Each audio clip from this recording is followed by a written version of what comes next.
Thank you for being here. Under your leadership, Dr. Clough, the Smithsonian named Claudine Brown as its first Director of Education, now the Assistant Secretary for Education and Access.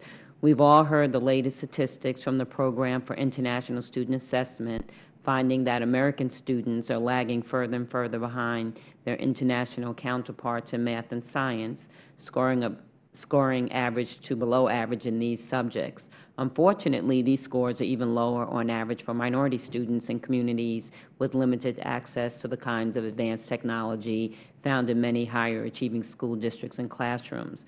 Can you talk more about your efforts to broaden participation, and beyond counting the number of students your programs touch, how do you measure the impact on the students who go through these programs? That's an excellent question.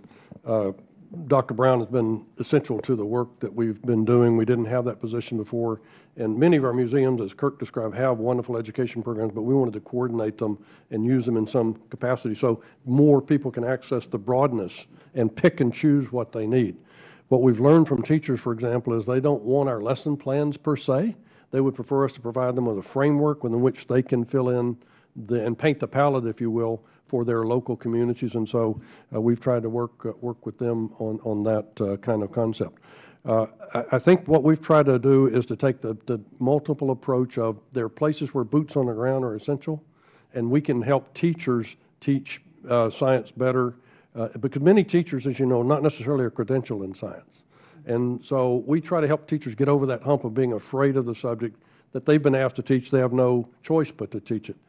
So we've worked at this now for 20 years, and we've gotten very good at it. Claudine's group also is working very closely with our affiliate museums to give them options for access to our materials. For example, in the sciences, we have about 50 of our affiliates, and the Berk just signed up, as a matter of fact, as one of our affiliates, that are science museums, our research centers.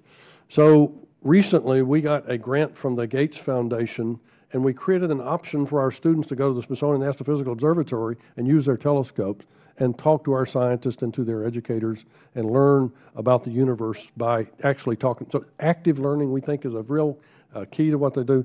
We're also very grateful to the Gates Foundation for having given us a $30 million grant for our endowment called Reaching New Audiences. And so it's a competitive grant process, and all of our museums apply, and they have to come up with really good ideas to reach audiences we traditionally have not reached very well. And that's now in its third year. We've now given out $5 million. This is an endowment, so we use the spin worth of grants to reach new audiences, and we're really learning a lot about that. And educators from NSF and others now are joining us in these efforts. It's a collaborative effort, and it's exciting what we're seeing. Wow, that's fantastic. Also, you mentioned in your testimony that the Smithsonian Science Education Center launched its new workforce development initiative. And just curious, why is that under the scope of the Smithsonian to concentrate on workforce issues, and how does that fit with your mission? Well, what you know, it's been an interesting thing because I came out of the university world, and I was used to a little more traditional age group in terms of the group you're targeting for education. The Smithsonian, we like to say, sort of starts with 2-year-olds and goes to 92-year-olds. So we have a lot of experience in educating people who are non-traditional learners, who are lifelong learners, who are curiosity-based learners, and adult learners.